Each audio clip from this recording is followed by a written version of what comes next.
अकोल्यातील अभ्यंकर परिवाराने 6 एप्रिल रोजी रामनवमीला अयोध्येत 1 लाख राजगिराचे लाडू राम भक्तांना मोफत वाटप करण्याचा संकल्प घेतलाय। या उपक्रमासाठी त्यांना अयोध्येत राम मंदिर ट्रस्टकडून परवानगी देखील मिळाली आहे। मागील वर्षी अभ्यंकर परिवाराने अयोध्येत 1 लाख लाडू वाटपाचा संकल्प घेतला होता।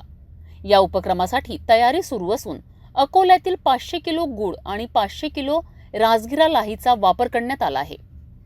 हे लाडू 2 एप्रिल रोजी ट्रकद्वारे अयोध्येला पाठवण्यात येणार आहे। अभ्यंकर परिवाराच्या या चांगल्या कार्याने अकोल्याचे नाव देखील उंचावले आहेत। त्यांच्या कुटुंबियांची आणि अकोलेकरांची मोठी मदत मिळत आहे आणि दिवस रात्र ही तयारी सुरू आहे। रामनवमीला अयोध्येत असलेल्या राम भक्तांना या लाडूंचा लाभ होईल। 1,01,101 लाडूचा मी मागच्या वर्षी अयोध्येला संकल्प केला होता। संकल्प असा केला होता की मी कानपूरला शिंगाडा खरेदीसाठी गेलो होतो।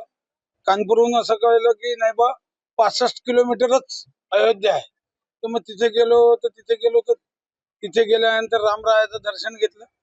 त्यांच्या डोक्यात कल्पना असं आलं की नाही बा आपण उपासाची रेंज इतके वर्षापासून अकोलेकरांसाठी चालवतो आहे, तर मग आपण उपासाचा एखादा लाडू का नाही द्यावा। तर मागच्या वर्षी डोक्यात आलं की नाही बा आपण 1 लाख लाडू राम मंदिराला प्रसाद म्हणून द्यावे। तर अशी डोक्यात मागच्या वर्षी कल्पना आली ती आज या वर्षी अकोलेकरांच्या सगळ्यांच्या मदतीने ती साकार होत आहे। याला जवळपास मटेरियल 500 किलो गुळ, अजून 500 किलो लाई, हे सगळं लागल्यानंतर तयार करायला 100 जण लागले। ते 100 जण लागले, त्या 100 जणांनी हे सगळं तयार केलं।